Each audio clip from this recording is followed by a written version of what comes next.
Okay, let's try this again. It is 5:05. I'll call the meeting to order. Welcome, everybody. Hope your summer has gone well. Lane, if you could say hello, introduce yourself. Appreciate you being here today. Yeah, no, I'm actually quite happy to be here to try to get to know people a little bit and learn a little bit more about the tech center. So I'm Lane Millington. I'm the new Two Rivers Supervisory Union Superintendent. I came over from Orange Southwest, which is dead center in the state. So I'm happy to be here, and thank you. Great. You can see the folks online and who they are. Here in the room, you've met Scott. I'm Bob Flint. I'm the board chair. You obviously know Lois. Hi. And Jess. Hi, I'm the school board representative for Springfield School District. And Derek is in the room, and Tina's in the room as well. So, do we have any changes or additions to the agenda? We do not. Okay, cool. Do we have any public comments? Seeing and hearing none, I'll move forward with the agenda. The first item of business is our consent agenda. Could I get a motion to accept, please? So moved. I saw Chris. Do we have any discussion on anything within the consent agenda? No, the enrollment's kind of not moving because it's summer. We're about the same spot we were when we left. Had our last meeting in early June. We are 14 students, so ahead of where we were last year, and that's in light of having fewer students from Fall Mountain, about 14. And we're at the start of the school year, and when the guidance folks start arriving back at the home sending schools, then a lot will happen then. As far as financials, we finished up FY24 with about $152,500 surplus, which is a little bit better than we thought it would be. About 109 of that we would credit to the Budget Adjustment Act from a little while ago. So that helps us going into the deficit we're projecting for FY25. This, and some of the funds we've used out of the technology reserves as far as the plan we have to piece things together, leaves us about $15,000 to $20,000 short for FY25, which is a much better position than we originally thought. But again, it's very, very early. You'll hear later that we aren't completely done hiring. Then what happens with insurance electives and a very tight budget really will determine much of our fate. So stay tuned, but we are in a little bit better position than the last time we all met. Fingers crossed. Yeah. Any questions on that or anything within the consent agenda? I wasn't here for the 5th, so I can't answer that for the minutes, but I was here for the 12th, so. You are able to vote Yes. if you were so inclined. Perfect. All right. Any other questions or concerns about anything within the consent agenda? Seeing and hearing none, those in favor of accepting, please raise hands or say aye. Hi. Anybody opposed? Thank you. Old business, VTVLC, the lady with the whale tails, Ashley. Hi, everyone. Can you hear me okay? Yes. Mhm. Fantastic. Lane, you should be familiar with those whale's tails. Mhm. I'm a native Vermonter and from Randolph. So those whale's tails actually sit on my grandfather's property long, long time ago. So it's kind of fun. But today I am chatting from the sunny beaches of Maine. I'm just going to put out there that I do not have my VTVLC laptop on the beach because that's the sure way to get those ruined. So just enjoying those moments. So I do have quite a few things on the agenda, and I also want to apologize. I'm working on one computer as opposed to the normal 3, so I'm going to bounce back and forth a few times. But the very first thing I wanted to talk to the board about was our financials for FY25. So as you can see in the board packet, we have shifted a few things a little bit in our budget. We are very excited. Some things that you'll notice is that we have an increase for custom projects. If you look around the state, there are still hundreds of openings, and VTVLC is fulfilling quite a few of those openings by doing custom projects. We have a very large one that we're doing with a district that is unable to find a world language teacher. So that is a big part of our proposal for FY25. In addition to that, The ESSER grant will be coming to a close on September 30th. And we anticipate that there will be some tuitions for the cost of the K-8 in this 9-12 program. So that is a change in our budget from previous years. But we still have some remaining ESSER funds that Christine has meticulously, down to the penny, ensured that we will have done by September 30th. So we are really proud to have her on our team. I know Scott said before that she is a rock star, and she truly is. So we are excited about that as well. Because of the sunsetting of the ESSER funds, we do have a K-8 staff that VTVLC will be using some of our reserve funds to utilize those to cover the difference that we'll see from what is in our Flex Pathways grant for those pieces. So that is what we're looking at right now for FY25. Great. If you're seeing looks from us in the room, we're having some tech issues, so nothing you're doing wrong, Ashley. It's just we're having some audio issues here, so just keep going. Okay, perfect. So that is the budget. Is there any questions about the budget? Hopefully you'll outperform the budget, and the number on the bottom will look better than it does now. That's our ultimate goal. So we, I think custom projects, as I mentioned before, those hundreds of openings across the state will certainly have an impact for VTVLC as we provide that service. Great. The second item on the agenda is our end of year report. So this is a culmination of all of what we've done for the last year. I do want to make sure I give a shout out to Kelsey Christensen. She is our new digital media and data coordinator. We have created a verb called calcified. So this was a general Google Doc, and then she went through and what we would consider calcified and made this into a beautiful report. So we are really excited to share that with you. That is something that we also submit to the Agency of Ed. It is in draft format. We're changing 2 different charts on that document, and then it'll be heading out to the Agency of Ed, but it's a great culmination of the work that VTVLC has done in the last year. Any questions on the end of the year report? I think we're good. Okay. One of the things that I'm really excited to share is that the VTVLC staff came together in the last week of June at the Grafton Inn, and during that time frame, we took a moment to really look at our vision and our mission statement. As you know, that we've changed dramatically since 2020 and COVID, and in that process, we wanted to really make sure that we updated our mission and our vision statements and had it be something that we could repeat and really feel that we are working and striving for. So you'll notice on our document, our mission is to provide high quality virtual learning options for Vermont students and advanced flexible pathways and allow access to learning anytime, anywhere. And we really feel that that is something that we are striving to do. And our vision is to deliver flexible online educational opportunities to Vermont students. So that has been a change in our mission and our vision.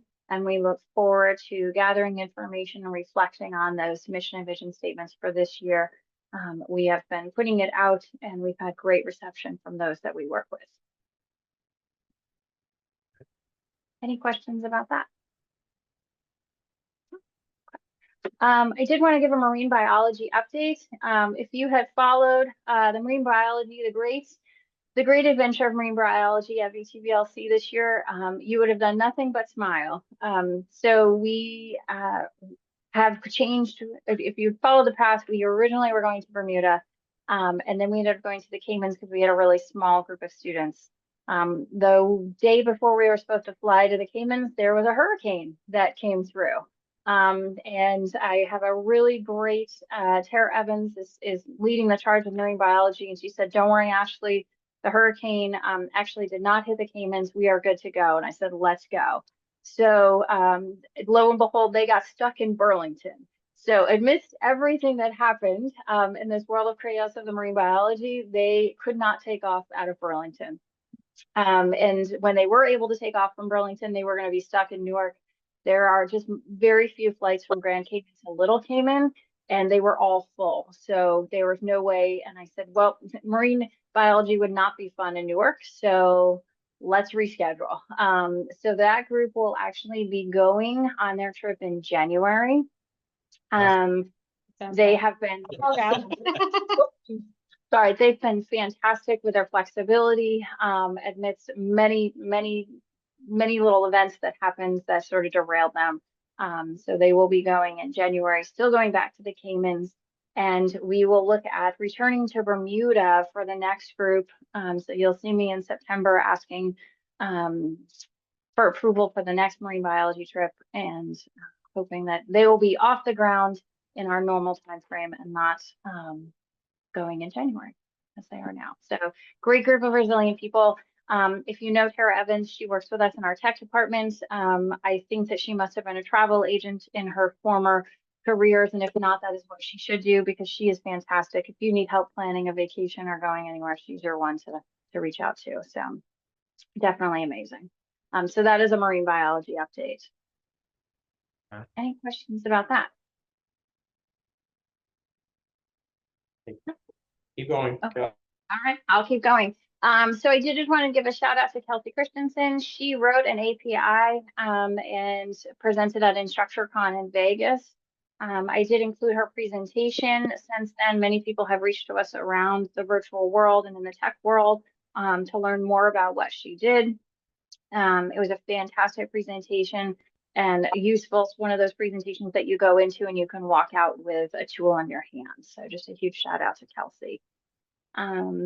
Recently, we had our summer sync up, which is when we have the opportunity for our partner teachers and our adjunct teachers to come and to meet with us. We did this in the White River Junction CCV, fantastic meeting space. We had over 15 on one day, and then virtually we had close to 20 teachers, and it's an opportunity for them to refresh, renew, and reflect on the past year and prepare for the upcoming school year. We did that recently. And the last item on there is our current enrollment numbers. As Scott was mentioning earlier, our school counselors have not always returned yet to school, so our enrollment numbers you'll see will increase as the months and the weeks go on. But we do have quite a few students returning in our K-12 full-time program. We have students who took advantage of on-demand classes this summer, and we are currently enrolling students into our traditional classes, which will begin on August 28th. Doesn't seem possible, but that's right around the corner. Great. Any questions for me? I think we're good, and hopefully, Derek, we figured out the audio issues. No, it does not appear to be. Yeah, We've been running into a problem. Chris thought he fixed it, but obviously. okay. So for the folks on Zoom, just like when Ashley was speaking, we heard probably 80% of what she said was coming through on the speaker on the table, and then arbitrarily it's switching to the speaker on the computer by Derek. I assume folks on Zoom heard it fine all the way through, but us in the room, we're kind of, so we'll get tech support on this, but we got the gist of it, Ashley, and I also would encourage people to look in the board packet, because there's a lot of great information in there about last year, not just including the number of kids who went by school, including our ones in our region, but also the achievements or I'll call it success rate, those who reached proficiency and those who struggled, and those numbers I thought were pretty impressive too. So appreciate all that information, Ashley. You're welcome. Okay. Any other questions for Ashley? Okay, well, Derek's playing Geek Squad. We're gonna move along. All right, you sort of touched on this, Scott, a second ago, but technology equipment reserve spend down. Yeah, like I said in the financial, under the consent agenda, we have spent about $21,000 out of the technology reserve so far. And with the teachers returning, I expect there'll be a little bit more. We might even had a little bit of an expenditure today on a software program. But like I said, we'll give you an update on that every month, and we haven't spent down any of the equipment reserve yet, right, Christine? Yeah, so it's there if we need it, but we may hold on a little bit until we find out what we're gonna do about hiring and have a little bit better idea of where we're gonna be. And we'll talk about instructor update here in a minute. Any questions or concerns about that from folks? And I want to thank Christine as well. I know Christine and Scott and everybody have been working through the summer meticulously, trying to figure out where we are, and fingers crossed we're in decent shape, and fingers crossed we're gonna, beat budget on a variety of things and be closer than we thought, but just, I appreciate all the time that's been put into that. Okay, instructor updates, just some news on those. Yeah, so, most of the authorizations you gave Bob in consultation with me to hire people, so I want to let you all know how it all turned out. So as far as industrial trades, we ended up with John Hubbard. You'll probably meet him in October or November, the way that we usually do things. He's going to join us as our industrial trades teacher. John was previously a CTE teacher in Colorado and Washington states. He's also taught some art, and most recently worked at the Wyndham Career Center in Brattleboro as an instructional assistant in the advanced manufacturing and engineering program. Criminal justice. Really, we spoke to 3 people, and for various reasons, they didn't want to or didn't take the job. Some of it wasn't even offered. It was preliminary conversations so that they can understand what it's about. 1 backed away. And then 2 preliminary conversations, they were just too far into the police retirement system towards the end of their career, making good money to step away and do this. But the good news is Mark Chase, who we thought was going to step away last year, is agreed to stay with us as our criminal justice instructor until a suitable replacement can be found. We have a strong candidate we're interviewing tomorrow. They won't be available until January or December because of their retirement as a state trooper. So hopefully this one works out. Pretty fortunate to have Mark returning. Counseling coordinator Terry Herzog also has agreed to return as our counseling coordinator, which is good news. It also works out as a budget because that's what we built the budget on, these 2 people, so that became more predictable. And as far as audio video production, so this is a person to supplement the audio video production program because we received the $160,000 time grant from the Agency of Education to reintroduce the online audio video production program. And again, this will be to serve students that normally wouldn't have access to this in regions of the state where it's not a program they can get. And for folks that have been around a while, this is how VTVLC started. And Zach McNaughton, who will be the primary instructor for this, that's how he got to start. So we have lots of history and experience with this, and the Agency of Education is looking to kind of pilot that. So we have a strong candidate identified, and I would ask for the same motion as in consultation with the chair. We hire this person. I want to have one last conversation with the Agency of Education, which I'll be able to do Monday or Tuesday. I have talked to the candidate that this is what we're doing, but I want to make sure I connect with the AOE before we do that. So I would ask that we do a similar motion that we haven't done in the past, and we'll report how it turns out, of course. So before I go there, to be clear, this position would be funded through the time grant you mentioned. Right, it's funded through the time grant. There's equipment, there's benefits and all of that, and because you get the time grant for 1 year, we would get it for another year until the FTEs from the program catch up to it, so that, you know, we're breaking even on it by introducing the new program, and that the FTEs kind of backfill the revenue piece. So before I ask for a motion, we're talking about a half-time position. Is there any, are there any concerns or questions about this before we go there? Would look for a motion to authorize the superintendent in consultation with myself as board chair to hire a 0.5 FTE audio visual production instructor. Jess and Sarah. Any discussion on the motion? Those in favor, please raise hands or say aye. Aye. Anybody opposed? Thank you. As Scott said, it's back to the future. Right. But I think this is an opportunity to add FTEs, and, additional revenue, frankly, in time, so. One of the jokes in education is if you stick around long enough, what you were doing before will eventually make its way back, and here we have another exhibit of that, so pretty interesting. That's it for old business. Under new business, Perkins survey overview. Yeah, so I shared it, as we've talked about before, in a comprehensive local needs assessment, we're required to survey multiple groups.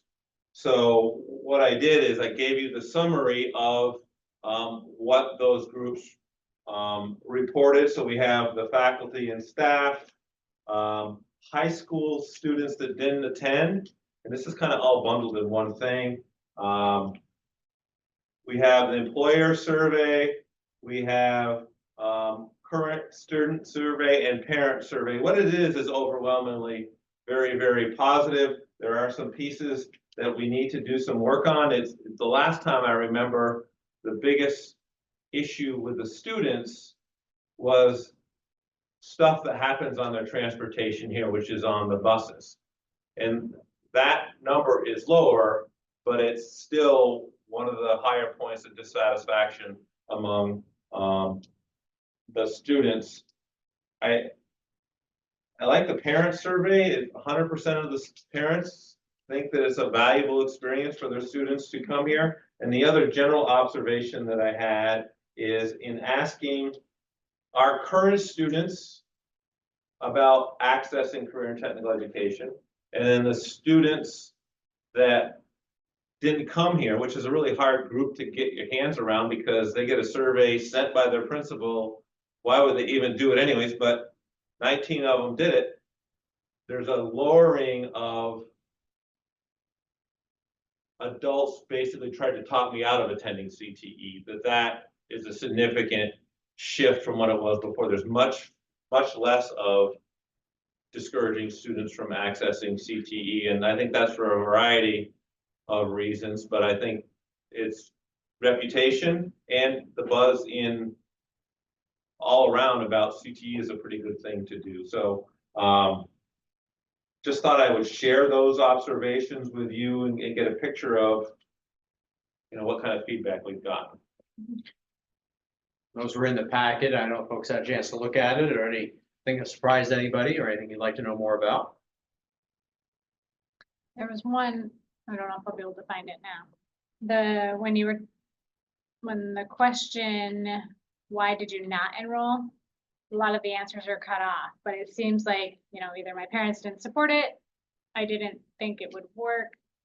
I'm trying to read basically what it is, or my schedule did not prevent it. I know this obviously is not just Springfield, but it seems like there might be some room for improvement, especially with that one. Yeah, thanks for bringing that up. That's the part I forgot. The Right. scheduling piece was the biggest barrier for students.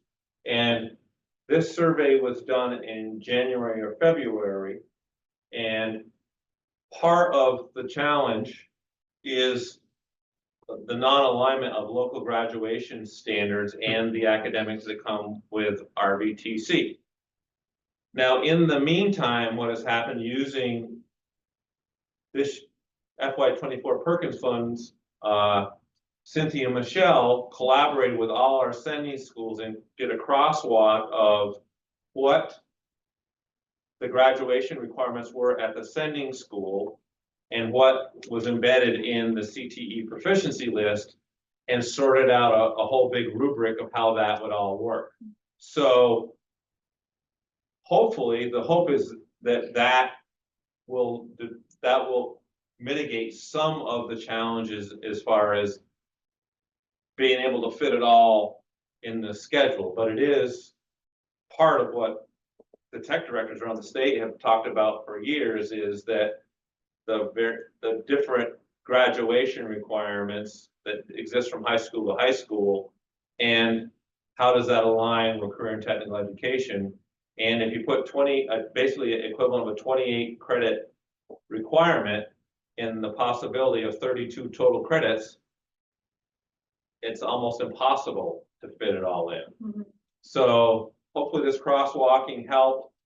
I will say that generally the Sunday schools try to figure things out for the general benefit of the students, but that comes down to an individual student by student basis. When you look at it on the surface, how do you make all of that work? So hopefully some of that work Cynthia and Michelle did will help that, but we won't know for a couple of years.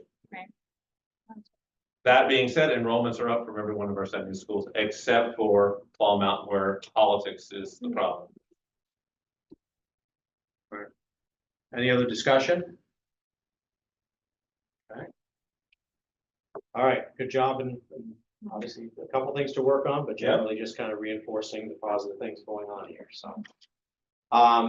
The FY 25 carpentry house. Yeah, so last year's house, we had an agreement with the Springfield Housing Authority. That house is being worked on now at Westview. Great. The hope was to continue that, but that didn't happen. So we put out a bid process. We post that in all the places. We post all our meetings. We put it on our Facebook page. We had some people express an interest beforehand. We send them packets. And really, the bid is for cost of materials plus. We just give a general ballpark of what it will cost. And then we also list the 5 different housing choices that people have. So we have one bid in. It's from Will Cronin in Rendered Realty LLC for $75,000 for a 1,272 square foot crystal model Cape style house.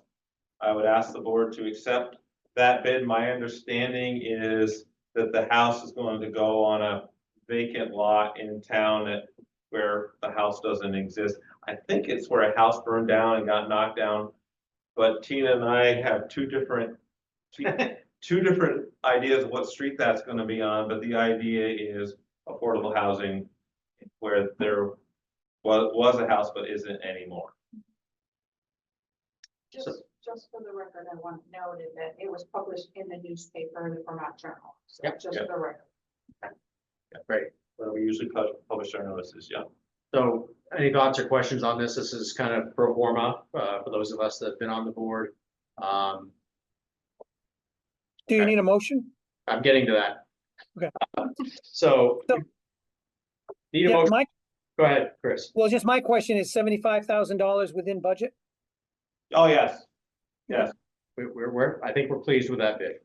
Okay. Some of it has to do with the ever-changing costs of supplies that happens throughout the year, so we kind of have a general ballpark.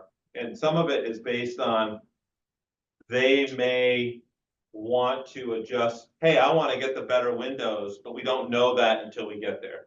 Sure. So, and a shout out to, I know Ted Chivers and, who else on that set up the fund that this is part of for that program several years ago, so. Yeah, over 20 years, I think this Springfield Building Trades, Inc., and it was really donated money to start a seed fund that replenishes itself with funds earned here. So it really pays for itself. Right. Good. So look for a motion to authorize the superintendent to accept the bid for the FY 25 carpentry program house from Will Cronin and Rendered Realty LLC in the amount of $75,000. So moved. Seconded by Chris. Discussion on the motion? Those in favor, raise hands, say aye. Anybody opposed? Thank you. This is all going to be done in the next 9 months. We'll take it as far as we can according to the contract and then hand it off where we are. No, Yes. it's always amazing. You go down there now, the room's empty. Right. Go there in winter, it's so. Yep. Hallelujah. Okay, moving on, union support staff side letter, we'll have a brief executive session to discuss. Superintendent's report. Yeah, really short because it's summer. And really it's one summer tech camp after another of one kind. We had our annual summer tech camp. We had close to 50 middle and high school, middle school age students here in attendance. Kelly Brooker Campbell does an outstanding job with that. We had the advanced manufacturing and engineering team attend Skills USA in Atlanta. I have heard from people on the trip, adults that helped us, how great the kids were there. We competed in quiz bowl and automated manufacturing. Even though the results aren't finished, I think Mr. Gray reported we finished around 10th in the nation, which doesn't get you a medal, but it does, 10th in the nation is pretty good. We've been partnering or collaborating with the Black River Innovation Campus to offer a couple different camps. Mr. Gray did a week-long camp called Fun with Robots. That was a full camp. I think they go to 20 or 25, no, 15 students for that. The last 2 weeks, we've had 2 more technology-related STEAM camps. Last week, it was virtual reality create. This week is virtual reality create. I'm missing one. Thought this week was like design your game. Yeah, this week's design your game.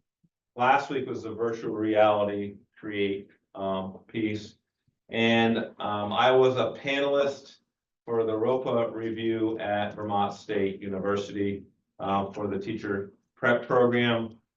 Another interesting piece is that upcoming, there's going to be a Lego robot camp coming up that Chris Gray suggested, and we're going to collaborate again with Black River Innovation Campus on that. And the idea is that even younger kids than middle school kids getting started with robotics, called Lego League. So that's pretty cool.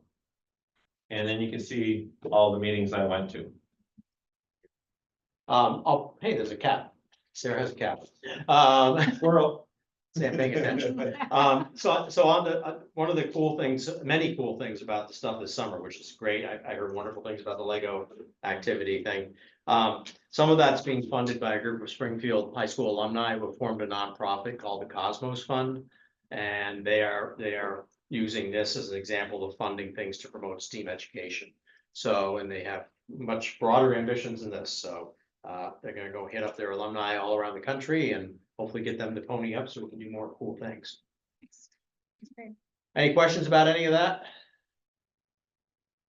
Okay, so that's it for new business. Would ask for a motion pursuant to Title I VSA Section 313 to enter executive session to discuss terms of support staff union agreement, because premature general public knowledge would place people at a substantial disadvantage in inviting Scott and Derek. Tina too. And Tina. Someone make that motion. So moved. Chris, seconded by, I saw Liza first. Discussion on the motion? Those in favor, please raise hands or say aye. Aye. Anybody opposed? Thank you. Thanks for coming, Lane. Appreciate it. Thanks, Christine. Thanks, Christine. Thanks, Ashley. Ashley. Open session at 5:40, still 5:42. All right, would it look for a motion to authorize to enter into a side letter for the union support staff agreement, adding payment in lieu wording back into the agreement? Lois made the motion. I see Chris seconds. Any discussion on the motion? Those in favor, please raise hands or say aye. Aye. Anybody opposed? Thank you. We have any other business? We do not. Next meeting is September 4th. Yikes, after Labor Day. We're adjourned at 5:42. Have a good night, everybody. Thank you. Night. Hey, Sarah. Bye. Hang on, Sarah.